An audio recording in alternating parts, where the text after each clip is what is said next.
ఎవడైనను దేవుని ఆలయమును పాడు చేసిన ఎడల దేవుడు వారిని పాడు చేయును. దేవుని ఆలయము పరిశుద్ధమై ఉన్నది, మీరు ఆ ఆలయమై ఉన్నారు. దేవుడు తన పరిశుద్ధ వాక్యం మన వెనుకడిలో దీవించి ఆశీర్వదించును గాక. మనం పూజించుచున్న దేవుడు ఆయన ఆత్మరూపి అయి ఉన్నాడు. ఆయన మన మధ్యలో సంచరించుచున్నాడు. ఆమె నేను చెబుతాను గట్టిగా, ఆయన నీలో ఉన్నాడు. నీ నా కొరకు ఏ కార్యమైనా చేయగలిగిన వాడు. దేవుని స్తోత్రం చెప్పండి. మంచి మరొకసారి చూద్దాం. హల్లెలూయా. మీ అందరికి ఒక మాటను చెప్పాలనుకుంటున్నాను. ఎనీ టైం, ఏ వేళలోనైనా నీకు యేసు ఎద్దుకు రావడానికి అవకాశం ఉంది. చర్చి తలుపులను మూయబడవచ్చు, పాస్టర్ అవైలబుల్గా లేకపోవచ్చు, బట్ యేసు ఎల్లప్పుడూ నీకు అవైలబుల్గా ఉంటాడు. నువ్వే స్థితిలో వచ్చినా ఆయన తన తలుపులు తెరిచి నిన్ను స్వీకరించువాడై ఉన్నాడు. నేను ఒకటి చేతును, నేను నా తండ్రి యొద్దకు వెళ్ళి, తండ్రి నీకు విరోధముగా, పరలోకమునకు విరోధముగా నేను పాపం చేశాను. నీ కుమారులలో ఒకడిని అనిపించుకోవడానికి నాకు ఎంత మాత్రమును యోగ్యత లేదు కనుక నీ పని వానిలో ఒకనిగా నన్ను చేర్చుకోమని నేను మా తండ్రితో చెప్తానని వాడు ప్రయాణం కట్టాడు. వాడు వచ్చుచుండగానే చెప్పండి, దూరములో నుండి వాడు నాన్న వాణిని చూసి, చెప్పండి గట్టిగా, అక్కడ నుండి పరిగెత్తుకుంటూ వెళ్ళి వాని మెడ మీద పడి వానికి లెక్కించలేనన్ని ముద్దులు పెట్టి ప్రశస్తమైన వస్త్రమును తెచ్చి వీనికి కట్టి శ్రేష్టమైన ఉంగరమును తెచ్చి వీని వ్రేలకు తొడిగించి పాదరక్షలను వాడి కాళ్ళకు వాడికి తొడిగించి, క్రొవ్విన పశువును వధించండి, నా కుమారుడు చనిపోయాడు అనుకున్నాను, మరలా తిరిగి వచ్చాడు. యేసు యొద్దకు నీవు ఎప్పుడైనా రావచ్చు యేసుని నామమున. స్తోత్రం చెప్పండి హుషారుగా గట్టిగా. ఏ కార్యం కొరకైనా ఆయన దగ్గరికి మనం వెళ్ళొచ్చు. మనుషుల దగ్గరికి వెళ్ళినప్పుడు నీకు నాకు డిసప్పాయింట్మెంట్స్ ఖచ్చితంగా జరగవచ్చు. వినాలన్నమాట. ఎస్, నేను చెప్పే మాట వాస్తవం. మనుషుల దగ్గరికి వెళ్ళినప్పుడు మన ఆశలు నిరాశలుగా మారవచ్చును. కానీ దేవుని యొద్దకు మనం వచ్చినప్పుడు ఆయన ఎవరిని త్రోసివేసేవాడు కాడు. నేను నిన్ను విడువను, చెప్పాలి కొంచెం గట్టిగా, ఆమె నెడవాయను. ఏ ప్రేమలైనను వాడిపోవచ్చును, ఏ ప్రేమలోనైనను సమురు తగ్గిపోవచ్చును. అయితే దేవుని ప్రేమ సప్త సముద్రాలు ఎండిపోయినను ఆయన ప్రేమ ఎన్నడును మన పక్షమున అది ఎండదు. పరలోకమును ఎడల అది జీవ నది వలె ప్రవహిస్తూనే ఉంటుంది. యేసుని నామం. దేవుని స్తోత్రం చెప్పండి. మంచి కొంతమందికి ఒక నోషన్ ఉంటుంది, దేవుడు కోపిస్తే, దేవుడు నా మీద చాలా కోపంగా ఉన్నాడు, దేవునికి నేను ఫేవరెట్ చైల్డ్ కాదు, దేవుడు నా మీద చాలా బాధగా ఉన్నాడు. ఇవన్నీ నీకు కలుగుతున్న అసంప్షన్స్. బట్ దేవుడు అలాంటి వాడు కాడు. నువ్వు ఎప్పుడు తిరిగి వస్తావని చూస్తున్నాడు. నువ్వు ఎప్పుడు వచ్చి మార్చుకుని ఆయన పాదాల దగ్గర పడుతావని చూస్తున్నాడు. ఆయన నువ్వు ఎప్పుడు తండ్రి అని పిలుస్తావని చూస్తున్నాడు. ఒకవేళ నువ్వైనా రావచ్చు, ఎవరైనా కానీ నేను యేసు ప్రభు యొద్దకు ఈడ్చుకుని రావచ్చు. బోధకుడా, ఈమె తప్పు చేస్తుండగా మేము చూసాం. She did not came intentionally to that place. ఆమె యేసు యొద్దకు రాలేదు, 10 మంది ఆమెను అక్కడికి తరుముకుంటూ వచ్చారు. సందర్భాలు ఆమెను యేసు యొద్దకు వచ్చేలాగా చేస్తున్నాయి. No, she had not any intention of coming to Christ Jesus. Was she? Because she was living a sinful life.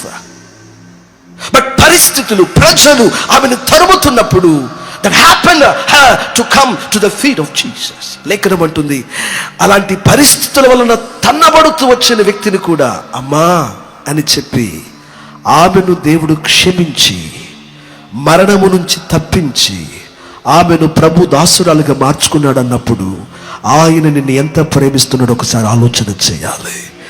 అలాగునే నన్ను కూడా ప్రేమిస్తున్నాడని నమ్మిన వారు 2 చేతులైతే దేవునికి ఒక 7 స్తోత్రాలు గట్టిగా చెబుతారా?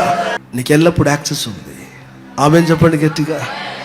ఏముంది చెప్పండి? ఎల్లప్పుడు మీకు ప్రవేశించే అవకాశం ఎల్లప్పుడు ఉంది. ఆమెను చెబుతారు గట్టిగా. ప్రభు యొద్దకు సమీపించే అవకాశం మనకి ఎల్లప్పుడు ఉంది. ఒక ఆమెను చెప్పండి గట్టిగా. ప్రభు దగ్గరకు రాగలిగిన అవకాశం ఎల్లప్పుడూ. పదాకొస్తా విసుగు మనకు రావచ్చు.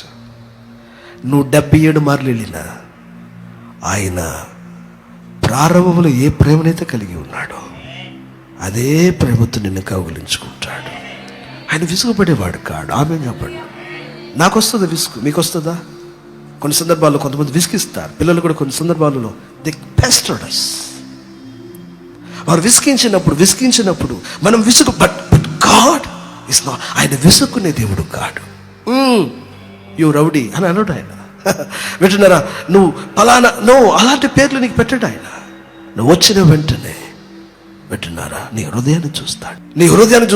నీ హృదయం కనుక నిజంగా ఆయన ఎదుట విరిగి ఉంటే నీ మాట ఆయనకు అక్కర్లేదు. నువ్వు మాట్లాడక మునిపే ఆయన నీకు చేయవలసినవన్నీ నీకు చేస్తాడు యేసునామములో. నువ్వు మాట్లాడే మాటను ప్రభు లక్ష్య పెడతాను అనుకోవద్దు. నీ హృదయ స్థితిని దేవుడు చూసేవాడై ఉన్నాడు. ఆమెను చెబుతాను గట్టిగా. కొంతమంది హృదయము దేవునికి దగ్గరగా రాదు, మాటలు మాత్రం దేవునికి దగ్గరగా వస్తాయి. ఆయన అన్నాడు, ఈ ప్రజలు తమల పెదవులతో నా ఎద్దకు వస్తున్నారు కానీ మాట్లాడాలి కొంచెం. వారి హృదయము, నేను అంటున్నాను, నీ హృదయంలో నిజమైన తీర్మానం అంటే అసలు మాటలు అక్కర్లేదు. యూ క్యాన్ బి డమ్. నువ్వు మౌనంగా ఉన్నా సరే నీ హృదయానికి తగిన కార్యాన్ని ఆయన చేస్తాడు యేసుని నామమున. Because your heart speaks and God listens to the rhythm of your heart. నీ హృదయం ఆయన హృదయాన్ని వింటున్నారా? మనం మాట్లాడుతున్న క్యూట్, స్వీట్, ప్రిటీ, వింటున్నారా, స్మార్ట్, ఈ మాటలు చూసి దేవుడు మభ్యపోవడానికి ఆయన మన ఫ్రెండ్ వంటి వాడు కాడు. No, he weighs our hearts. ఆయన మన హృదయములను ఏం చేస్తాడు? ఆయన న్యాయమైన త్రాసులో ఆయన తూస్తాడు. కనుక నా హృదయం ప్రాముఖ్యం ఇక్కడ. నువ్వు హృదయం మాత్రం సరి చేసుకోగలిగితే చాలు. ఆ పిల్లవాడు ఒక్క మాట చెప్పకమునపే ఆ తండ్రి వాని హృదయాన్ని గమనించగలిగాడు. వాని అడుగులు అర్థమైనాయి ఆయనకి. వాని కళ్ళలో ఉన్న ఆ లాంగింగ్ ఆయనకి అర్థమైంది. ఈరోజు నువ్వు ఆయన దగ్గరికి అలాగనే వచ్చావా? విరిగి నలిగిన హృదయం ఆయన దగ్గరకు వచ్చావా? నువ్వు విరిగి నలిగిన హృదయంతో వచ్చేటప్పుడు ఆ గేట్ లోకుండా నువ్వు అడుగు పెట్టక మునిపే నీకు కావలసిన సమస్తమును నా దేవుడికి దయచేయగలిగిన వాడై ఉన్నాడు. You don't need any pastor's blessings, a special laying of hands to receive it.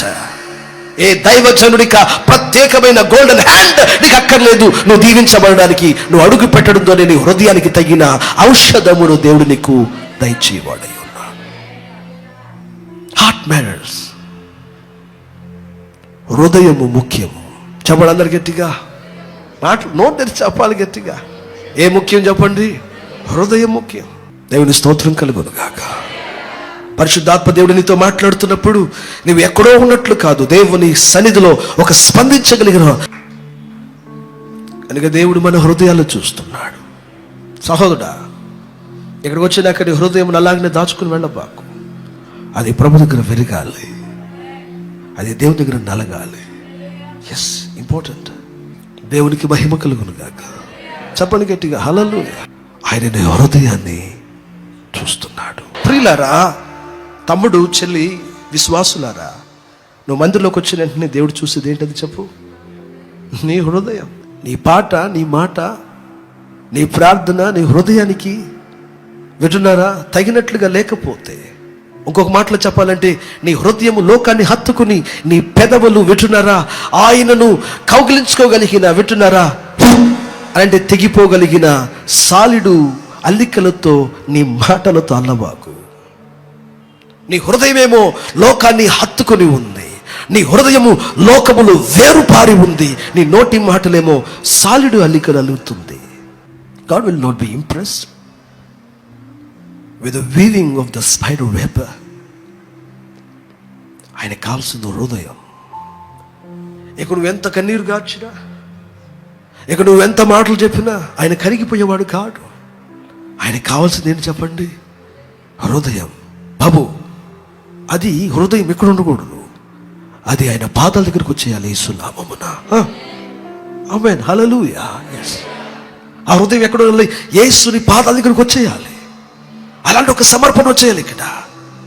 అలాంటి ఒక అంకితమైన అనుభవం మనకు రావాలి ఇక్కడ. ఎవరైతే తమ హృదయాలను వింటున్నారో నిజముగా వారి హృదయాలలో అలాంటి ఒక పశ్చాత్తాపంలోకి వస్తారో దేవుడు వారిని లక్ష్య పెట్టువాడై ఉన్నాడు. శామ్యూయల్, శామ్యూయల్, నా దాసుడా, నా మాట విను. లోకము భయంకరమైన లోకం శామ్యూయల్. లోకము తన ఎదురైన బ్రహ్మాండములు నిన్ను మోసం చేస్తుంది శామ్యూయల్. మనుషులు లక్ష్య పెట్టినట్లుగా వింటున్నారా? వారి ఎత్తు, వారి వెడల్పు ఎలా ఉంటుందో తెలుసునా? వారి బ్రహ్మాండాలు ఎలా కనబడతాయో తెలుసునా? శామ్యూయల్ హెచ్చరించాడు, మోసపోకు నా కుమారుడా, వీడి ఎత్తును వీని వెడల్పును చూసి నువ్వు మోసపోకు, వీడి హృదయము చెడిపోయి ఉన్నది. యెషయా కుమారుడు దేవుడు తృణీకరించాడు, ఏలియాబును తృణీకరించాడు, అబినదాబును తృణీకరించాడు, షమ్మాను తృణీకరించాడు.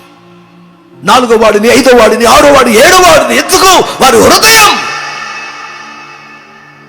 తమ్ముడు, ఊరకనే రాదు నాన్న సింహాసనం, అభిషేకం ఊరకనే రాదు నాన్న. నా మాట మీరు వినాలి. హృదయము బాగుపడిన వాడికి తైలాభిషేకాన్ని దేవుడు సిద్ధపరిచాడు. నీ హృదయం బాగుపడకుండా you come for an anointing service and you get not even వింటున్నారా, కనీసం నీ చెమట కూడా నీకు ఆశీర్వాదకరంగా మారు. ఇది విరగాలి యేసు నామమున, ఇది నలగాలి యేసు నామమున. దేవుడు ఇది చూస్తున్నాడు. ఇది ఎంతవరకు నువ్వు కుమ్మరించావు, ఎంతవరకు ఆయన ముందర ఎంటి చేశావు, ఎంతవరకు లోకమును గాని శరీరమును గాని విడిచిపెట్టింది ఈ హృదయం, అది చూస్తున్నాడు ఆయన. ఎంతవరకు నీ హృదయం ఆయన కొరకు ఆకలి కలిగి ఉంది. జీవితాలలో గనక నానా నీ హృదయమును ఆయన ఎదుట ఉంచగలిగితే, హృదయమును సేద్యపరుచుకుని దేవుని వాక్యానుసారంగా ఉన్నవాడికి ఒక అభిషేకం వెతికి రాబోతుంది యేసుని నామమున. దేవుని స్తోత్రం చెప్పండి, మంచి హుషారుగా చెప్పాలి. హల్లెలూయా. దావీదు అభిషేకాన్ని వెతికి వెళ్ళలేదు. మాట్లాడండి కొంచెం. దావీదు అభిషేకాన్ని వెతికి వెళ్ళలేదు. హృదయం రైట్గా ఉన్నప్పుడు అభిషేకమే వెదకి, అభిషేక్తుడే వెదకి దావీదు యొద్దకు వచ్చాడు. ఆమెను చెప్పండి గట్టిగా. Yes yes. అందుకని నేను మరలా చెప్పాలనుకుంటున్నాను, నీ హృదయం సరిపడగలిగితే, నీ నా హృదయాలు సేద్యపరచుకోగలిగితే, నువ్వు ఏ అభిషేక కోటాలకు పరిగెత్తాల్సిన పని లేదు. ఆయనే నేను అభిషేకించడానికి నీ ఇంటికి రాగలిగిన వాడై ఉన్నాడు. నా మాటలోని ఉద్దేశం కూటాలకి వెళ్ళొద్దు, సభలకు వెళ్ళొద్దు, కూడికలలో కలుసుకోవద్దనేది కాదు. నా మాటను మీరు గమనించాలి. నాకు వాటి విషయంలో ఎంతో రమ్యత, నాకు ఎంతో గౌరవం, ప్రేమ ఉంది. బట్ నేను చెప్తున్న మాట యొక్క తాత్పర్యమును నువ్వు గ్రహించాలి. Anointing is for the contrite heart. విరిగి నలిగిన హృదయం కలిగిన వాడికే దేవుడు తన అభిషేకాన్ని దయచేయగలిగిన వాడు. దేవుని స్తోత్రం చెప్పండి. హల్లెలూయా. విలువైన దానిని ఏ వెర్రివాడు దాని విలువను ఎరగని వానికి ఇవ్వడు. విలువైన దానిని, no fool gives any valuable things to the unworthy person. ఒక యోగ్యత లేనివాడు ఆ విలువను ఎరగని వానికి ఆ విలువైనది ఇస్తే ఏమి ప్రయోజనం వానికి? యేసు ప్రభు దీనిని గురించి మాట్లాడితే ఇలా అన్నాడు, ముత్యములను పందుల ముందర వేయకండి. ఎందుకంటే ముత్యములు విలువైనవి. విలువైన ముత్యాలను గనక పందుల ముందు వేస్తే పందులు దానిని కూడా మేత అనుకుంటుంది. ముత్యాలు మేత కాదు, ముత్యాలు కడుపునకు కాదు. అవి పంటి కింద పెట్టుకుని అవి కొరికి చూసినప్పుడు అవి నలగకపోతే నువ్వేదో నాకు అన్యాయం చేసావంటూ అది పైన పడి ఇతరులను చీల్చివేయడానికి ప్రయత్నం చేస్తుందంట. నేను విలువైన వాటిని విలువైన వారి దగ్గరే వేయాలి. అందుకని దేవుడు కూడా తన అభిషేకాన్ని ఎవరికి పడితే వాళ్ళకి ఇవ్వడు. నువ్వు ఎంతకాలంగా మందిరానికి వస్తూ 10 సంవత్సరాలుగా విశ్వాసిగా ఉంటూ నువ్వు అభిషేకం పొందలేదంటే నీ లైఫ్లో ఎక్కడో సీరియస్ అయిన ప్రాబ్లం ఉందని అర్థం. వినాలి మాట. నువ్వు 10 సంవత్సరాలుగా మందిరానికి, ఒక 5 సంవత్సరాల నుంచి మందిరాలకు వస్తూ వింటున్నారు, ఈ రోజు వరకు నువ్వు దేవుని రాజ్యములోని కర్తవ్యం ఏంటో నువ్వు తెలుసుకోకపోతే there is a serious problem in you. దీనికి ఏంటి పరిష్కారం అని అంటే, విరిగి నలిగిన హృదయంతో ఆయన పాదాలకు నువ్వు కూర్చోవాలి. లేచిన దగ్గర నుండి ఏమి తిందుమా, ఏమి త్రాగుదుమా, ఏమి సమకూర్చుకుందామా అనే జీవితంలో నువ్వు బ్రతికితే, వింటున్నారా, ఆత్మ సంబంధమైన విలువైన అభిషేకం నువ్వు పొందుకోలేనప్పుడు నువ్వు ఏ విషయం భౌతిక పరంగా కూడా నువ్వు ఎదగలేవు. నిన్నటి వరకు ఉపేక్షించబడిన వాడు, నిన్నటి వరకు తృణీకరించబడిన వాడు, నిన్నటి వరకు అసహించబడిన వాడు, నిన్నటి వరకు నిందలతో జీవించుచున్నవాడు అయితే హృదయమును కాచుకున్న కాదని బట్టి వన్స్ అభిషేకం వచ్చిన వెంటనే లేఖనం అంటుంది, వాడికి ఆత్మీయ స్థితి మాత్రమే దీవించబడలేదు, వాడు భౌతికం దీవించబడ్డాడు. ఆ దేశములో అందరికంటే ఉన్నతమైన రాజుగా వాడు హెచ్చించబడ్డాడు. నీకు అభిషేకం అనేది చీప్ కనిపిస్తుందేమో, అభిషేకం అనేది ఏదో గంతులు వేయడానికో, లేకపోతే ఏదో 2 మాటలు భాషల్లో మాట్లాడడానికో, ఏదో ఆయిల్ పోసి, నో, అది కాదు ప్రియులారా. అభిషేకం అనున్నది నీ సమస్తమైన పరిస్థితులలో నీ జీవితాన్ని హెచ్చించడం మాత్రమే కాకుండా నిన్ను హెచ్చిస్తూ నీతో ఉన్న వారందరినీ అది దీవెనకరంగా మారుస్తుంది. యేసుని నామమున దేవుని స్తోత్రం చెప్పండి గట్టిగా. Are you a blessing? If you are not a blessing, you did not receive an anointing. నువ్వు ఇతరులకు దీవెనకరంగా ఉన్నావా? నువ్వు లేకపోతే నువ్వు ఇంకా అభిషేకం పొందలేదని అర్థం. నువ్వు అభిషేకం పొందలేదనంటే నీ హృదయం ఎక్కడో చెడిపోయిందని అర్థం. ఏలైనగా ప్రభు అన్నాడు, కొత్త ద్రాక్ష రసమును మాట్లాడని కొంచెం పాత తిత్తులలో పోయలేం. If you have still the old nature, ఇంకను పాత స్వభావము, ఇంకను పాత గుణగణాలు, ఇంకను లోకం, ఇంకను శరీరం, ఇంకను హేచ్ఛలు, ఇంకను విటడరా నీ యొక్క పట్టింపులు ఇవే ఉంటూ ఉంటే 100 వర్తమానాలు నీ జీవితాన్ని మార్చలేవు. గుర్తుపెట్టుకోవాలి. బోధకులందరూ ఏకమై నీకు శ్రేష్టమైన వర్తమానం నీకు తెచ్చను. నీ జీవితంలో అనువంత మార్పు కూడా రాదు. మళ్ళీ చెప్పాలనుకుంటున్నాను, నీ హృదయము విరగాలి యేసుని నామమున. స్తోత్రం చెప్పండి గట్టి. మంచి చెప్పాలి. హల్లెలూయా. ఆయన పాదాల మీద పడిపోవాలి. సీరియస్ అయిన రెట్రీట్లోకి రావాలి. అంటే సీరియస్ అయిన ఒక తీర్మానంలోకి వచ్చేయాలి. ఇదేంటి, నేను ప్రభువుని వెంబడిస్తూ 5 సంవత్సరాల నుంచి వెంబడిస్తున్నాను, 10 సంవత్సరాల నుంచి వెంబడిస్తున్నాను, నాకు ఒక అభిషేకం రాలేదు. నా ప్రభు నన్ను అభిషేకించినట్లుగా ఒక స్వప్నములో కానీ, లేకపోతే ఒక దర్శనములో కానీ, లేకపోతే నేను అనుకున్న గడియలో ఒక శామ్యూయల్ వంటి దేవుని దూతలు కానీ నా యొద్దకు రాలేదు. అయ్యో, నా జీవితంలో ఎక్కడో లోటు ఉంది. వెంటనే సీరియస్ గా ఒక తీర్మానంలోకి వచ్చి వెంటనే ఒక 3 రోజులు, ఒక 5 రోజులకు లార్డ్, నా హృదయమును నీకు సమర్పిస్తున్నాను. నువ్వు అభిషేకం కోసం అడగబాకు. నువ్వు అడిగినంత మాత్రం దేవుడు సింపుల్గా ఇచ్చేవాడు కాడు. నో, హృదయమును సరి చేసుకో, అభిషేకాన్ని ఆయన నీకు ఇస్తాడు. ఆమెను చెప్పాలి కొంచెం గట్టిగా. మళ్ళీ చెప్పాలనుకుంటే ఏం సరి చేసుకోవాలి? నీ హృదయమును సరి చేసుకో, అభిషేకాన్ని ఆయన ఇస్తాడు.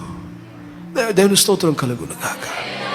అందుకని ఈ రోజుల్లో సంఘాన్ని చాలా మంది నడిపిస్తున్నట్లుగా మీరు కూడా చూసి మోసపోతారేమో. దేవుడు బయట బ్రహ్మాండానికి మురిసిపోయేవాడు కాడు. వింటున్నారా? కాలములు మారవచ్చు, సిస్టమ్స్ మారవచ్చు, టెక్నాలజీ మారవచ్చు, దేవుని సత్యము, దేవుని ఉపదేశము ఎన్నటికి ఎప్పటికీ మారదు. అది ఒకే రకంగా ఉంటుంది. దేవుడు అప్పుడు హృదయానికి స్పందించిన వాడు ఈ రోజున లైట్లకు స్పందించడు. ఈ రోజు కూడా ఆయన హృదయానికి స్పందిస్తాడు. యేసుని నామము. ఆ రోజున దేవుడు గోనె పట్ట ధరించుకుని హృదయాన్ని కొమ్మరించిన వాడికి స్పందించినట్లుగానే వింటున్నారా, ఈ రోజున సూట్లు వేసుకుంటేనో లేకపోతే ఇట్లాంటి తెల్ల బట్టలు కట్టుకుంటేనో దేవుడు మురిసిపోయేవాడు కాడు. నా మాట నువ్వు నమ్మాలని ఆశపడుతున్నాను. నీ హృదయం విరగాలి యేసుని నామము. మనుషులు చూడడానికి మనం చక్కని వస్త్రధారణ ధరించవచ్చును, but God is not impressed. ఈ విషయాలు చూసి ఆయన మురిసిపోయేవాడు కాడు, ఆయన మైమరిచిపోయేవాడు కాడు. ఆయనకి కావాల్సిందల్లా ఒకటే, ఏంటది? చాపాలు కొంచెం గట్టిగా. సూట్ వేసుకుని హృదయం ఏమో పోలియోతో ఉంది, తెల్లబట్టలు కట్టుకుని పాస్టర్ అని పేరు పెట్టుకుని హృదయం ఏమో పోలియోతో ఉంది, సంఘ పెద్దని పేరు పెట్టుకుని వర్షిప్ పేరు పెట్టుకుని పెట్టున్నారా, సంగీత కళాకారుడు అని పేరు పెట్టుకుని హృదయం ఏమో పోలియోగా ఉంది. బాబు వినాలి నా మాట. ఏ పరిచయలో ఉన్న వాళ్ళకి నీ మాట చదువుతున్నాను. నో, మన హృదయాలు సరిపడాలి. స్తోత్రం చెప్పండి, మంచి చెప్పాలి. హల్లెలూయా. ఎక్కడన్నా కనుక మన హృదయాలు దేవునికి భిన్నంగా ఉంటే ఇప్పుడే ఆ పశ్చాత్తాపం రావాలి. యేసునామం విరిగి నలిగిన జీవితంలోనికి రావాలి. మళ్ళీ చెబుతున్నాను, బైబిల్లో ఉన్న ఆశీర్వాదం it's not a joke brother. మీరు అనుకుంటున్నట్లుగా అటు నూనె పోస్తే వచ్చేది కాదు. ప్లీజ్ మీరేమనుకోవద్దు దయచేసి. నో, వింటున్నారా? నువ్వు పడిపోతే నీ మీదకి అది వచ్చింది కాదు. నో, నేను ఇవన్నీ నమ్ముతాను, నేను వాటిని వ్యతిరేకిని కాను, బట్ అలా కాదది. నీ జీవితంలో ఒక రమ్యమైన దీవెన, ఒక రమ్యమైన ఆశీర్వాదాన్ని నిజంగా నీ జీవితంలో ఒక సీరియస్గా నీ లైఫ్లో వచ్చి ఒక సీరియస్నెస్లో నువ్వు ఉన్నావా? If you are truly serious, నా మాట నువ్వు తీసుకుని come to the fasting and ప్రేయర్లోకి రా. కమ్, హృదయాన్ని మార్చుకో, దాని మీద కాన్సన్ట్రేట్ చేయి. ఒక 3 రోజులు చేయి.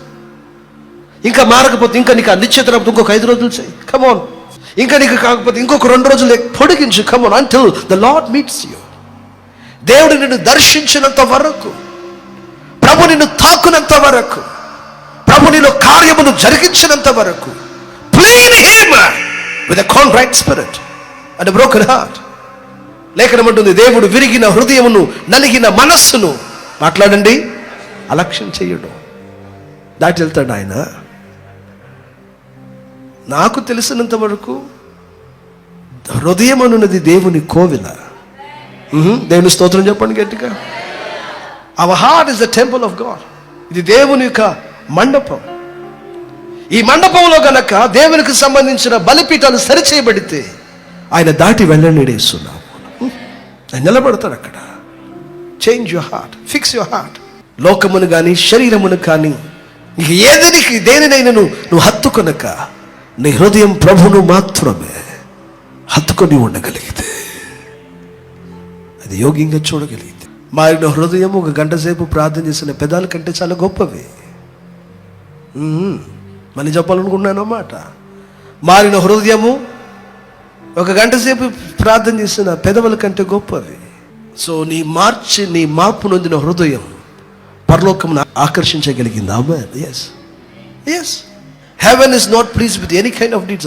పరలోకము ఆనందించేది ఏ విషయంలో, పరలోకం ఏ విషయంలో ఆకర్షించబడుతుంది అంటే నీ హృదయము చెడిపోక ఆయన సన్నిధిలో నీ హృదయం బాగుపడుతున్నప్పుడు ఆయన రాజ్యము నీ వైపు అట్రాక్ట్ అవుతుంది. యేసుని నామమున. Because you live wet. నీ హృదయం ఎప్పుడైతే మారుతుందో ఇమీడియట్గా ఒక హెవెన్ నీ హృదయంలో పుడుతుందని అర్థం అన్నమాట. మనలాంటి ఒక అనుభవమే ఇక్కడ భూమి మీద ఒకటి దగ్గర కనబడుతుంది. ఇమ్మీడియట్గా దానికి సపోర్ట్గా వెంటనే పరలోక రాజ్యం నీ కోసం దిగి వస్తుంది యేసు నామమున. ఇక్కడ ఉన్న వాళ్ళు స్తోత్రం చెప్పాలి గట్టిగా, మంచి చెప్పాలి. హల్లెలూయా. దేవుడు చెప్పి నాలుగు గుంపుల్లో మంచి నేలను పడిన విత్తనాల వల్ల మీ జీవితాలు ఉండాలని నేను ప్రార్థన చేస్తున్నాను. అందుకని డీప్ క్లెన్సింగ్ అనేది కావాలి మనకి. లోతైన ఒక శుద్ధి మనలో రావాలి. ఇంకెంతకాలం అలా ఉంటావు బ్రదర్? 40 వచ్చేసింది నీకు, ఇంకెంతకాలం అలా ఉంటావు? ఇంకెంతకాలం ఉంటావు సిస్టర్? ఇప్పటికే 2-3 జబ్బులు నిన్ను అటాక్ చేసింది. ఇక నీ జీవితం ఇట్స్ డిటోరియేటింగ్. వింటున్నారా? నీ జీవితం క్షీణించిపోతుంది. శరీరంలో వ్యాధులు వచ్చినప్పుడు ఇట్ మీన్స్ వింటున్నారా, మరణం బిల్ పంపించిందని అర్థం నీ దగ్గరికి. Get ready. వింటున్నారు అన్నమాట. ఇప్పుడు నువ్వు మరణాన్ని పోస్ట్ పోన్ చేయడానికి నువ్వు ఎన్నో పనులు చేయాల్సి ఉంది. బట్ వైద్యము 25% కూడా నీకు సహకరించదు. బట్ నువ్వు మోకరించి ప్రార్థన చేస్తే రేపు చచ్చిపోయేవాడు కూడా 15 సంవత్సరాలు బతుకుతా వేస్తున్నావు. ఏం మారాలి చెప్పండి? మాట్లాడాలో తెలుసు గట్టిగా. ఇది మారాలి. లేచేసావు, బట్టలు పట్టుకున్నావు, తీసేసుకుని వచ్చేసావు, మంచిది, అప్రిషియేట్ యూ. దేవుడు పై వాటిని చూసి మురిసిపోయేవాడు కాడు. దేవుడి స్తోత్రం కలుగును గాక. అందుకని ప్రార్థన చేయొద్దు అనేది నా మాట కాదు. నీ హృదయం మారి నువ్వు ప్రార్థన చేయాల్సిందే. ఏమి మారకుండా నువ్వు ప్రార్థన నుంచి లేచి మరలా నీ మాటల లాగానే ఉన్నాయి, మరలా నీ చూపలాగానే ఉంది, మరలా నీ వంకరి స్వభావాల లాగానే ఉన్నాయి, మరలా నీ నడత, నీ ప్రవర్తన, నీ అబద్ధాలు, నీ దగ, నీ దౌర్జన్యాలు అన్నీ అలాగనే ఉన్నాయి. నీ కామము, నీలో ఉన్న ప్రతి విధమైన దేవునికి విరోధమైన శరీరం అలాగనే సేమ్గా ఉన్నాయి. ఎంత మాత్రం మార్పు రాలా? చెప్పు, నువ్వు ఎవరికి ప్రార్థన చేసినప్పుడు వరకు? బయలుకా? యేసు నామమున బయలుని అడిగావా? ఎవరికి ప్రార్థన చేసినట్లు? అష్టరోత్క? ఎందుకంటే అవే ఏచల దేవతలు. అదే నీ ప్రియమైన సంఘమా, నాకును నీకును యేసయ్య ప్రేమపూరితంగా బట్ స్ట్రిక్ట్గా మాట్లాడుతున్న ఉపదేశం ఏంటంటే, నా కుమారుడా నీకు కావలసిన అభిషేకం నా దగ్గర సిద్ధంగా ఉంది. బట్ అభిషేకం నేను ఎవరికి పెడితే వాళ్ళకి ఇవ్వను. హృదయము మారిన వాడికి అభిషేకం దిగి వస్తుంది యేసు నామమున. చేతులెత్తి స్తోత్రం చెప్పాలి గట్టిగా. అందుకని ఒక లోతైన శుద్ధీకరణ మనలో రావాలి. చెప్పండి అందరూ ఆ మాట. ఏం రావాలి చెప్పండి? లోతైన శుద్ధీకరణ మనకి రావాలి. ఎప్పుడది? సంవత్సరం చివరిలో వచ్చేటప్పుడు ఒక 40 రోజులు ఉంటావా? అరే మొన్న లెంటు మిస్ అయ్యావా? ఎప్పుడది? ఇప్పుడు రా మార్పులోకి. ఈ రోజులా తమ్ముడు కూర్చో, వెళ్ళి ఒంటరిగా కూర్చో, ఎవరు ఉండని. వెళ్ళి చర్చిలో కూడా వచ్చేసి చర్చికి వచ్చేసి ఒంటరిగా కూర్చో. ఇక్కడ ఒంటరిగా ఉండే అవకాశాలు ఉంటాయి. ఎవరితో మాట్లాడబాక, ప్రభుతో ఏకాంతంగా కూర్చో, ప్రభు పాదాల దగ్గర కూర్చో, ఏకాంతంగా కూర్చుని ప్రార్థన చేయి, పరిశీలన చేసుకో, ఎక్కడ మార్చుకోవాలో మొదట మార్చుకో. మరే నువ్వు ప్రార్థనలో కూర్చున్నప్పుడు అన్ని వరుసలు వచ్చి నిలబడతాయిగా. ఏంటవి? చెప్పాలి గట్టిగా. ప్రార్థనలో కూర్చునే వెంటనే అన్ని వరుసలు వచ్చి నిలబడతాయిగా. ఏవి? మన తప్పిదాలు అన్నీ వచ్చి నిలబడతాయిగా. నా సంగతి ఏంటని అడుగుతుంది అది. అవి ఒప్పుకోవాలిగా. తండ్రి అని నువ్వు ఏడవాలిగా, నువ్వు కన్నీరు విడవాలిగా. నేను రేపు మీ మధ్యలో కార్యం చేస్తాను, మిమ్మల్ని మీరు శుద్ధి చేసుకోండి అన్నాడు. ఇది ఎక్కడన్నాడు ఆ మాట? యెహోషువ గ్రంథము 3వ అధ్యాయం 5వ వాక్యం. మరియు యెహోషువ రేపు యెహోవా మీ మధ్య అద్భుత కార్యములు చేయును. రేపు యెహోవా మీ మధ్య అద్భుత కార్యములు చేయును గనుక మిమ్మును మీరు పరిశుద్ధపరచుకొనుడి జనులకు ఆజ్ఞ ఇచ్చెను. దేవుని స్తోత్రం చెప్పాలి గట్టి. యెహోషువ కూడి వచ్చిన సర్వ సమాజంతో చెబుతున్నాడు, రేపు యెహోవా మీ మధ్య అద్భుత కార్యములను చేయును. రేపు యెహోవా మీ మధ్య అద్భుత కార్యములను చేయును. మీ మధ్య అన్నప్పుడు నీ జీవితములో, నీ కుటుంబములో, నీ ఉద్యోగ స్థలాలలో, నీకున్న ప్రతి పరిధిలో రేపు యెహోవా మీ మధ్య అద్భుత కార్యాలు చేస్తాడు. అద్భుత కార్యాలు జరగడానికి ఏమంటున్నాడు? మిమ్మల్ని మీరు శుద్ధి చేసుకోండి, పరిశుద్ధపరచుకోండి. అభిషేకం పొందిన 7 ఎలా ఉన్నారు? అభిషేకం పొందిన 1 ఎలా ఉన్నాడు? That what's the anointing does to you. అభిషేకం పొందిన 7 సామాన్య జీవితాన్ని జీవిస్తున్నారు. అభిషేకం పొందిన 1 అందరికంటే అసాధారణమైన జీవితాన్ని జీవిస్తున్నాడు. అప్పుడు దానికి రహస్యం ఏంటి? హృదయం ఏమవ్వాలి? శుద్ధి చేయబడాలి. దేవుని స్తోత్రం చెప్పండి గట్టిగా. నీ పేరుతో సౌమ్య అని నీ పేరు ఉందనుకో, ఎస్తో పాటు ఇంకొక స్మాల్ ఎస్ కలుపుకో. అట్లాంటి పనికిరావు. ఇక్కడ పేరులో ఒక అక్షరం తీసేసి ఒక చుక్కని ఇట్టు కాకుండా ఇటు వంకరగా రాసి వెంటన్నారా నీ జాతకాలు, నీ వాస్తులు వెంటన్నారా నీ ఇవన్నీ మార్చుకుంటే నీ బ్రతుకు మారదు. హృదయాన్ని మార్చుకో, జీవితమే దీవెనకరంగా మారుతుంది. యేసునామం చెప్పు, సరిగా చెప్పు. స్తోత్రమని నా లైఫ్లో ఒక స్థితికి నేను రావట్లేదన్న, ఎన్నో ప్రయత్నాలు చేస్తున్నాను, ఎన్నో విష ప్రయత్నాలు చదువుతున్నాను. I try this, I right this, I attend this and ఎన్నో, బట్ నాకెందుకని నా కుటుంబంలో రహస్యం ఒక్కటే, నా హృదయాలు దేవుని దగ్గర మారాలి.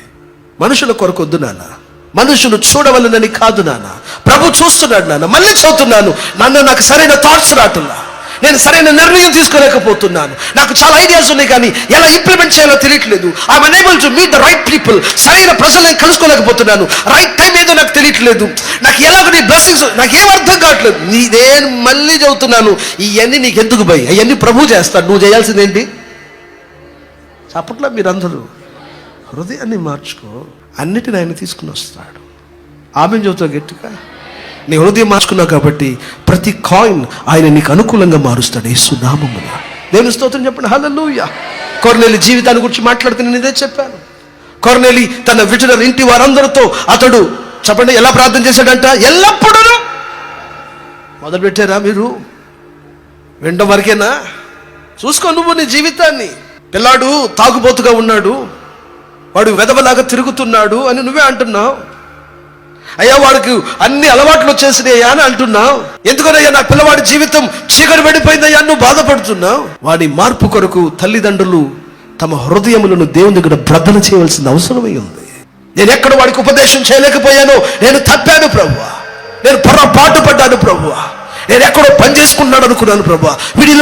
ఇటువంటి విరోధమైన కార్యాలు చేస్తే నేను అనుకో ప్రభా, ఈ రోజున నా హృదయాన్ని తొలచినంతగా ఉంది. నీ ఇంకా కూడా నీ ఇంట్లో ఇలాంటి సాతాలు తాండవం ఆడుతున్నా సరే ఈ రోజుకు నీ హృదయం మారినంటుంది.